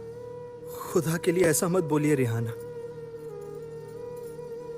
हम जानते हैं कि आपको इस हालत तक पहुंचाने के जिम्मेदार हम हैं। आप हौसला रखिए, सब कुछ ठीक हो जाएगा रिहाना। अब किसके लिए और किस बात का हौसला रखें हम। अब तो हमें हमारी जिंदगी ही बेईमान लगने लगी है। समझ नहीं आता कि हम अब तक जिंदा कैसे हैं। नहीं रिहाना, आप हमारे लिए जिंदा हैं और हम आपके लिए। क्या करेंगे आप इस चलती फिरती लाश का। हमारी हालत भी किसी जिंदा लाश से कम नहीं है रिहाना। हम भी जल रहे हैं दिन रात इसी आग में, लेकिन हम क्या करें रिहाना। कभी कभी जिंदगी हमें ऐसे मोड़ पर ले आती है, हम चाहकर भी कुछ नहीं कर पाते। रिहाना, हम आपके साथ अपनी जिंदगी की नई शुरुआत करेंगे। बस हमें आपका साथ चाहिए रिहाना, हमें आपका साथ चाहिए। हमें आपका साथ चाहिए।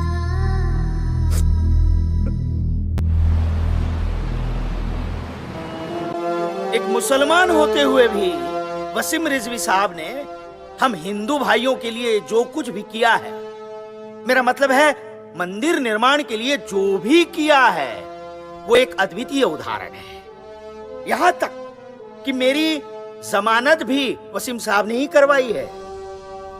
इसलिए मैं आप सबके सामने उनको धन्यवाद देता हूं।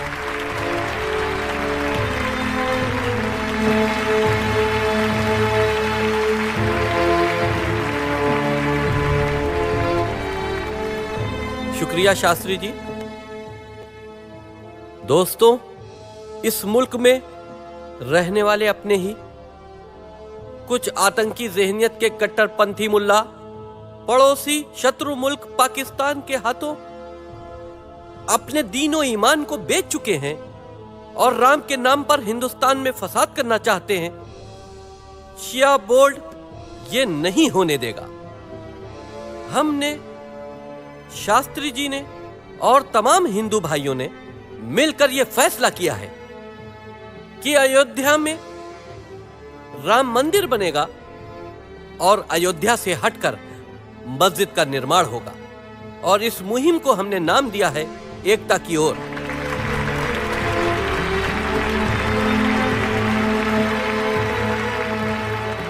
मित्रों, वसीम साहब ने हिंदुओं के लिए इतना बड़ा कदम उठाया है, तो हमारा भी फर्ज बनता है कि हमारे मुसलमान भाइयों के लिए कुछ करने से हम पीछे कैसे हटेंगे। इसलिए हम आज से हमारे आश्रम की और गौशाला की जो जमीन है, मैं आपके हवाले करता हूं, ताकि हमारे मुसलमान भाई वहां पर मस्जिद का निर्माण कर सकें।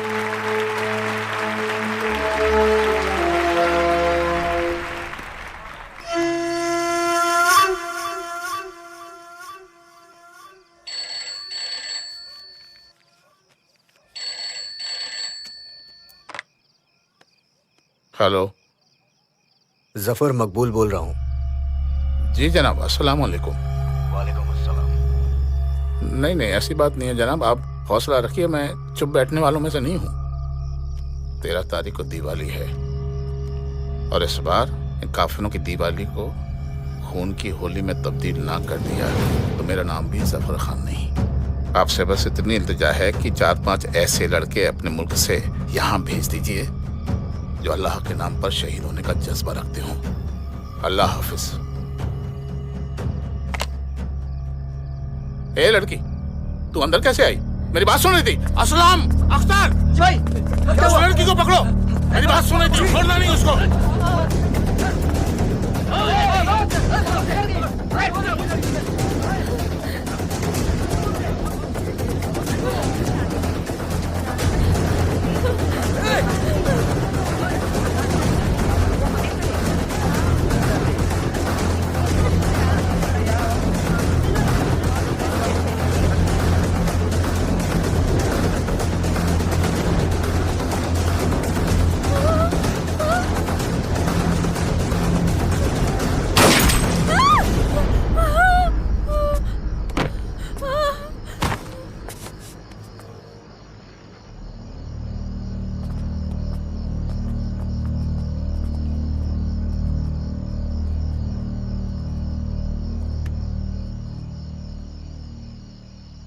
आप तो दिल्ली गए हुए थे, क्या खबर है दिल्ली की?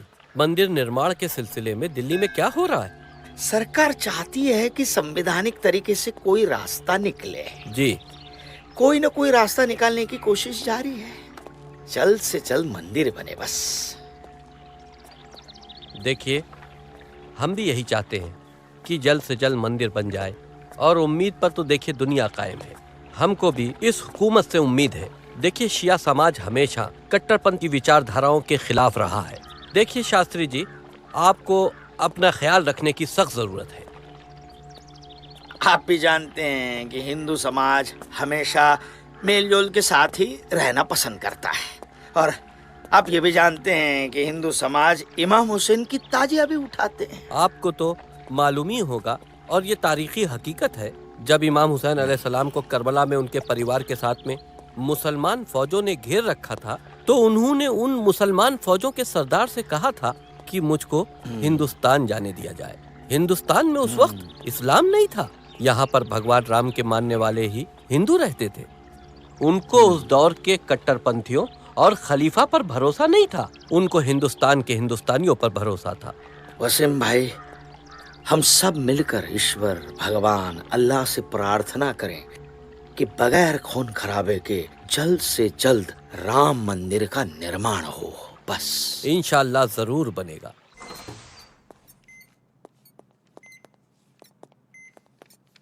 सिस्टर, इनका मास्क हटाइए। मैम, क्या हुआ था आपके साथ? कौन थे वो लोग? कितने लोग थे? बताइए मैम। 5। किसी को पहचानती हैं आप?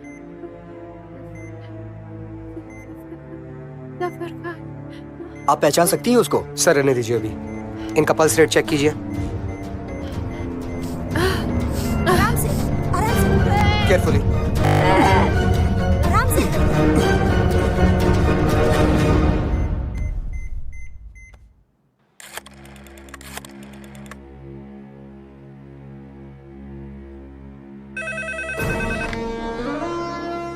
सलाम वालेकुम भाई। सलाम वालेकुम। बोलो। ये वसीम रिजवी, न जाने इसको क्या हो गया है। बड़ी मुश्किलात सामने खड़ी कर दी है इसने। उसकी वजह से लोग अमन चैन पसंद कर रहे हैं, और ये हम होने देना नहीं चाहते हैं। तुम फिक्र मत करो, मैं इंतजाम करता हूँ। रुपया आपको मिल जाएगा।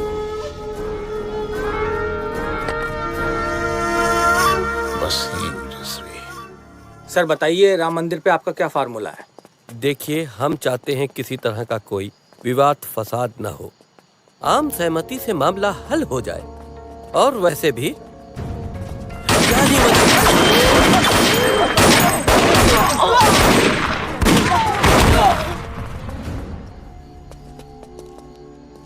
शायद मर गए। घटना की सूचना करो। जी सर। मेरे 5 बंदे शहीद हो गए। उस लड़की ने मरने से पहले पुलिस वालों को उनके बारे में बता दिया होगा। मेरे बारे में भी तो बता दिया होगा। जफर साहब, पुलिस!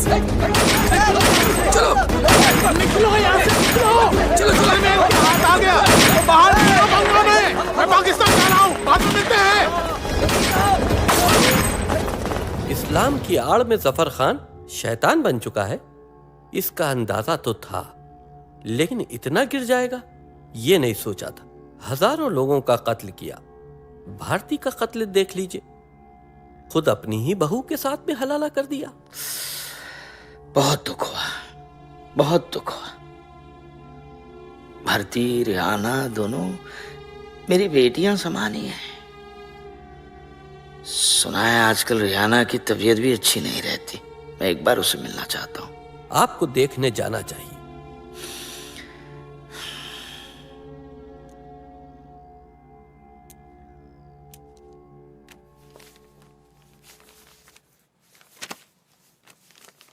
जी सर। ये तो बेहद कमजोर हो चुकी है।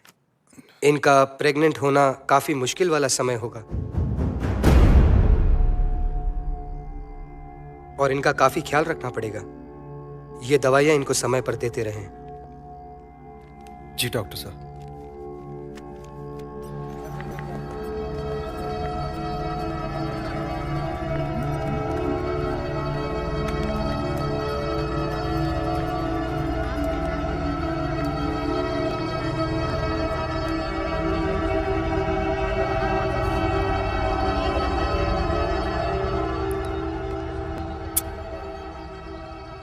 शुक्रिया रेहाना, आज आपने हमें बहुत बड़ी खुशी दी है। क्या हुआ, मां बनने की खबर से आप खुश नहीं हो? खुश तो बहुत है हम,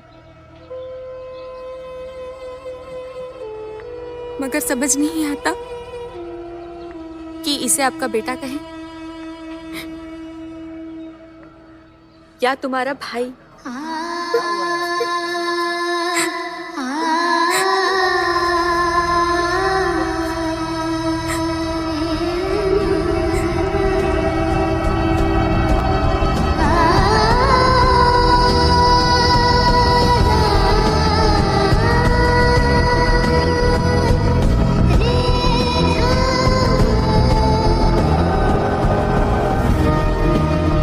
अलविदा आरिफ। रेहाना! रेहाना!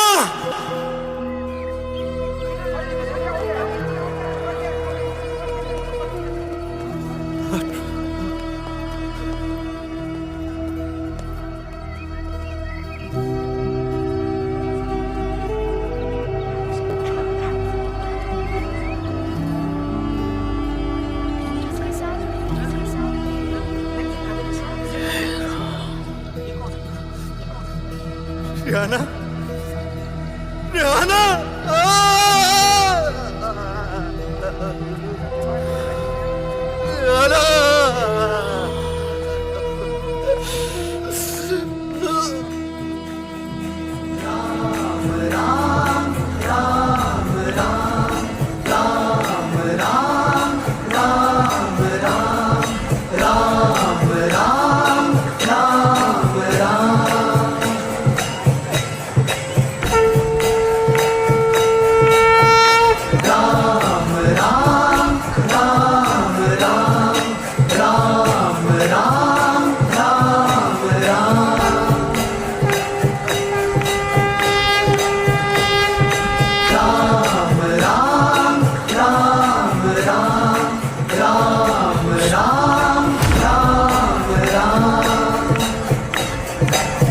शास्त्री, तेरा खेल खत्म।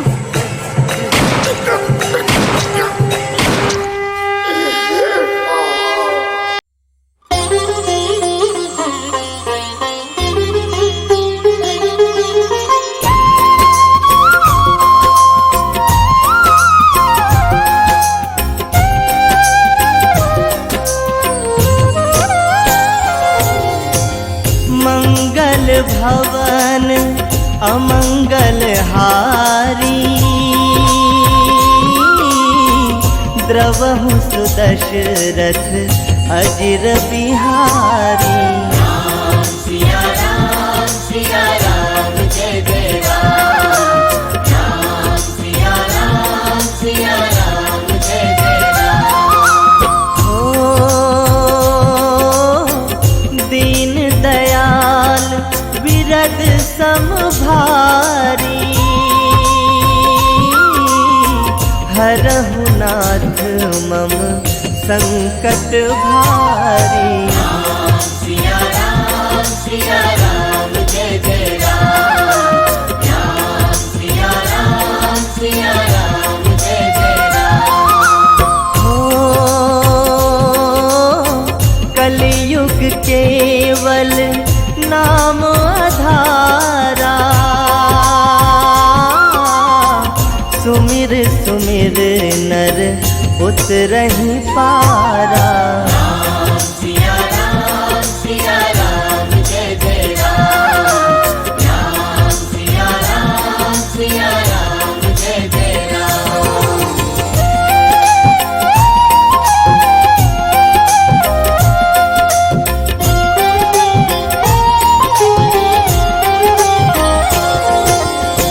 रघुकुल रीत सदा चली आई,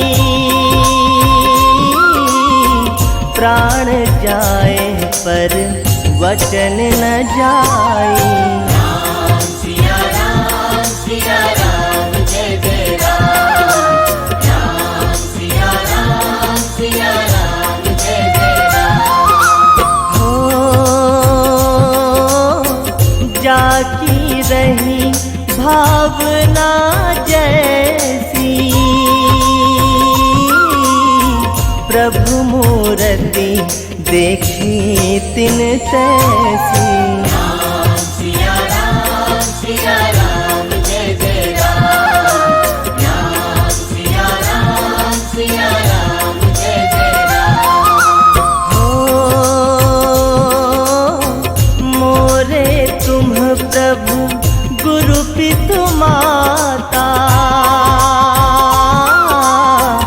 जाऊं कहाँ तजी पद जल जाता। सिया राम जय जय राम, सिया राम जय जय राम।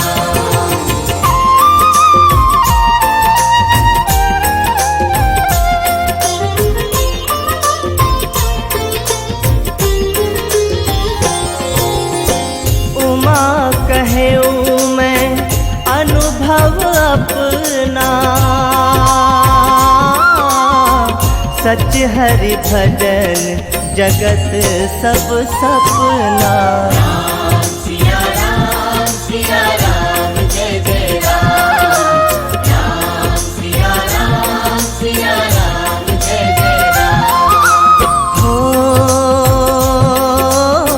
सुनहु उमाते लोग अभागी,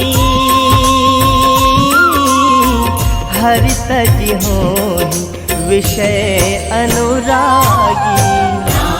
सिया राम जय जय राम, सिया राम जय जय राम। जा पर कृपा राम की होई, का पर कृपा करे सब कोई। सिया राम जय जय राम, सिया राम जय जय राम।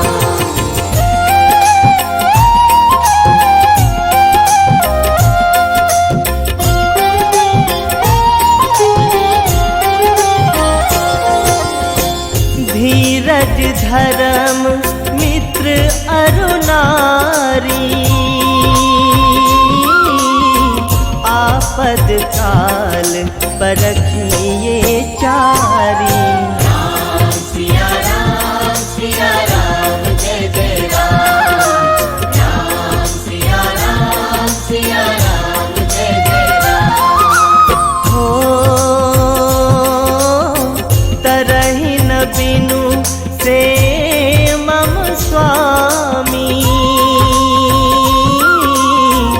राम नमामि नमामि नमामि।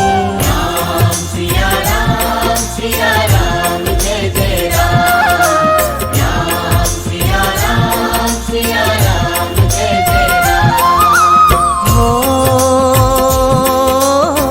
हरि अनंत हरि कथा अनंता, कहीं सुनहि बहुविधि सब संता। राम सिया राम जय जय राम। राम सिया राम जय जय राम।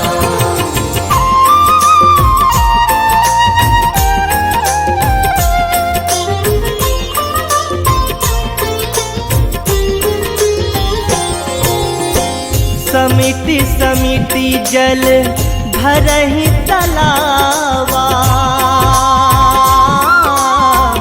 जिमि सद्गुण सज्जन पहि आवा।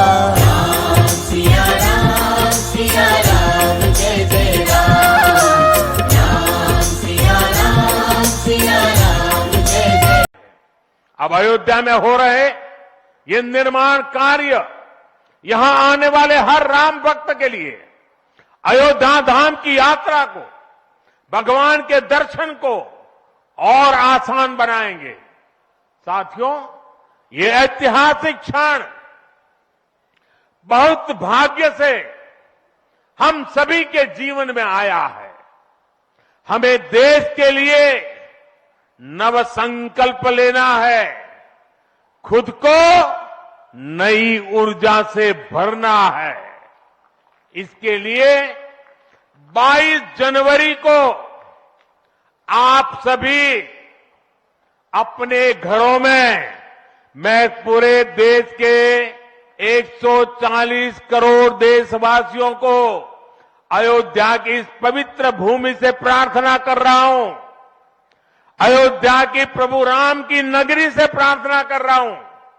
मैं 140 करोड़ देशवासियों को हाथ जोड़ करके प्रार्थना कर रहा हूं कि आप 22 जनवरी को जब अयोध्या में प्रभु राम विराजमान हो, अपने घरों में भी श्री राम ज्योति जलाएं, दीपावली मनाएं। 22 जनवरी की शाम पूरे हिंदुस्तान में जगमग जगमग होनी चाहिए।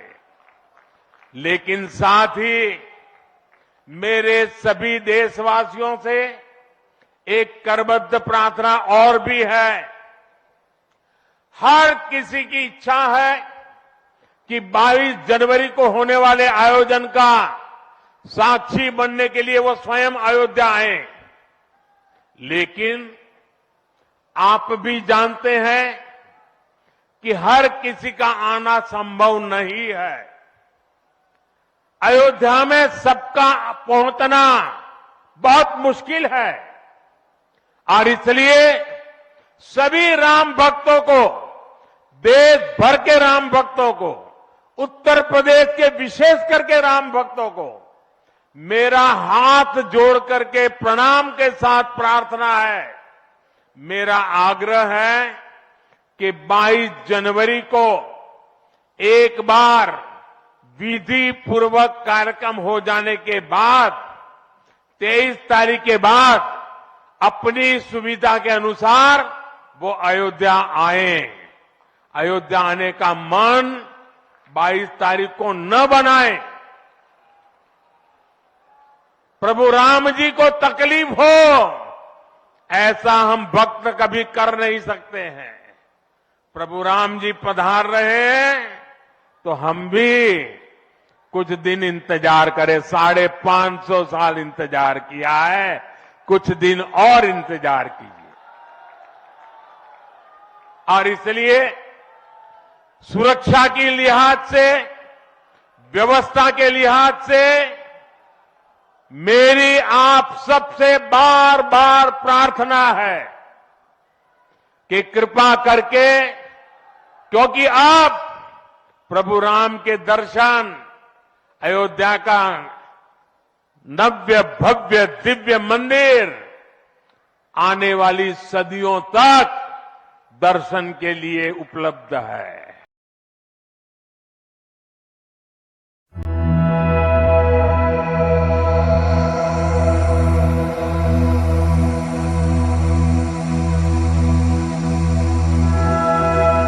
श्री गुरु चरण सरोज रज निज मन मुकुर सुधारी बरनौ रघुबर विमल जसु जो दायक फल चारी बुद्धिहीन तनु जानिके सुमिरो पवन कुमार बल बुद्धि विद्या देहु मोहि हरहु कलेश विकार।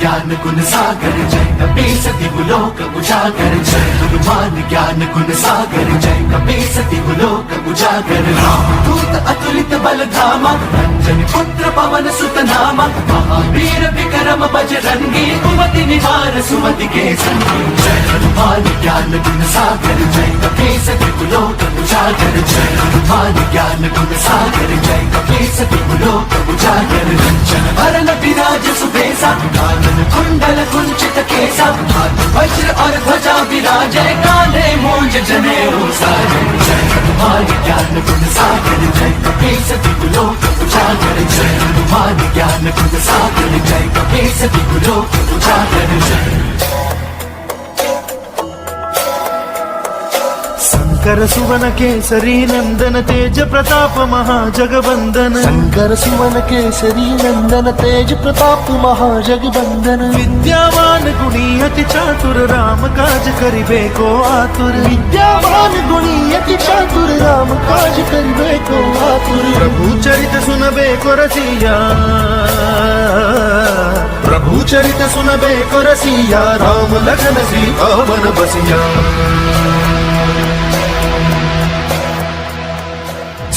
रूप धरि सियहि दिखावा विकट रूप धरि लंक जरावा भीम रूप धरि असुर सहारे रामचंद्र के काज सवारे जय हनुमान ज्ञान गुण सागर जय कपीसति गुलोक उजागर जय हनुमान ज्ञान गुण सागर जय कपीसति गुलोक उजागर जय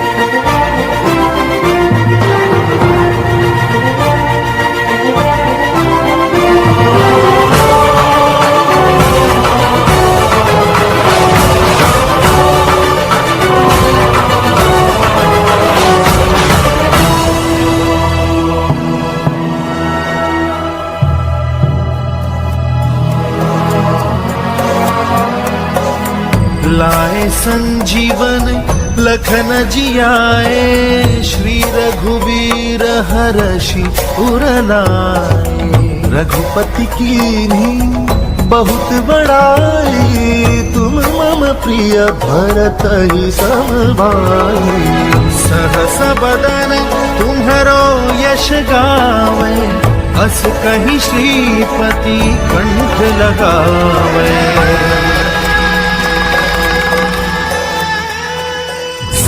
दिक ब्रह्मादि मुनीसा नारद सारद सहित अहिसा कुबेर दिक्पाल जहाते कवि कोविद कह सके कहाते जय हनुमान ज्ञान गुण सागर जय कपीसति गुलोक उजागर जय हनुमान ज्ञान गुण सागर जय कपीसति गुलोक उजागर जय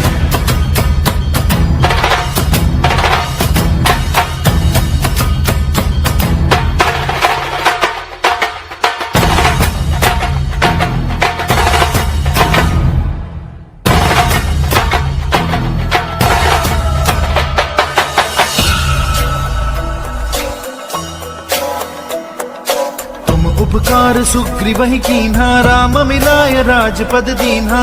उपकार सुग्रीवहि कीन्हा राम मिलाय राजपद दीन्हा। तुमरो मंत्र विभीषण माना लंकेश्वर भय सब जग जाना। तुम्हारो मंत्र विभीषण माना लंकेश्वर भय सब जग जाना। जुग सहस्त्र योजन पर भानु, जुग सहस्त्र योजन पर भानु, लील्यो ताहि मधुर बल जानु।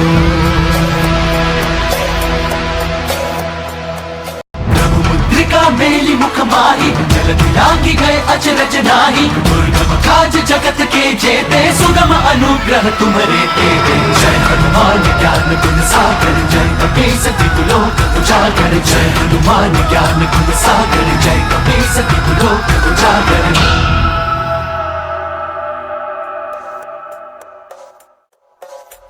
राम दुआरे तुम रखवारे, होत न ज्ञान बिनु पैसारे। सब सुख लहै तुम्हारी सरना, तुम रक्षक काहू को डरना।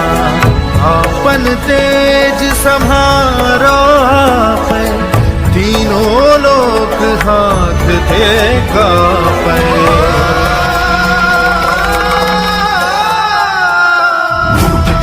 निकट नहीं आवे महावीर जब नाम सुनावे। नासै रोग हरे सब पीरा, जपत निरंतर हनुमत वीरा। जय हनुमान ज्ञान गुण सागर जय कपीस तिहु लोक उजागर। जय हनुमान ज्ञान गुण सागर जय कपीस तिहु लोक उजागर।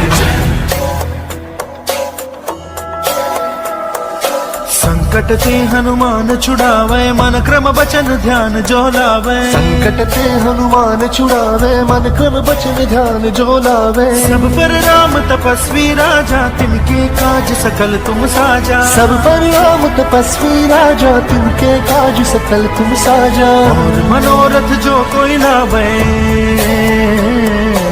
और मनोरथ जो कोई लावे, सोई अमित जीवन बन पावे।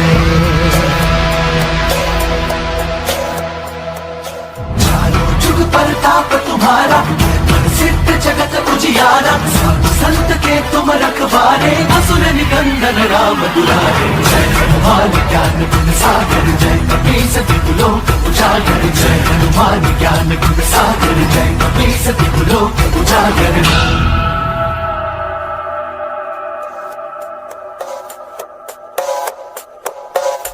अष्ट सिद्धि नौ निधि के दाता, असबर दीन जानकी माता। राम रसायन तुम्हारे पासा, सदा रहो रघुपति के दासा। तुम्हारे भजन राम को पावे, जन्म जन्म के दुख बिसरावे।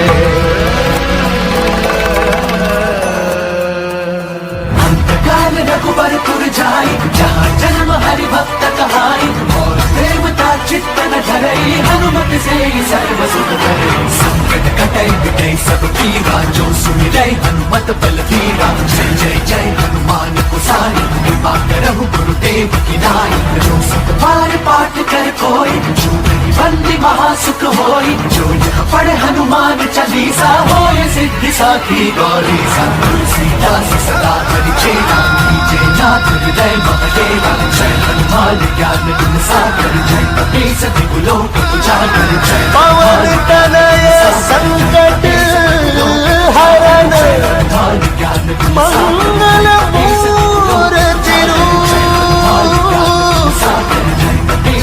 राम लखन सीता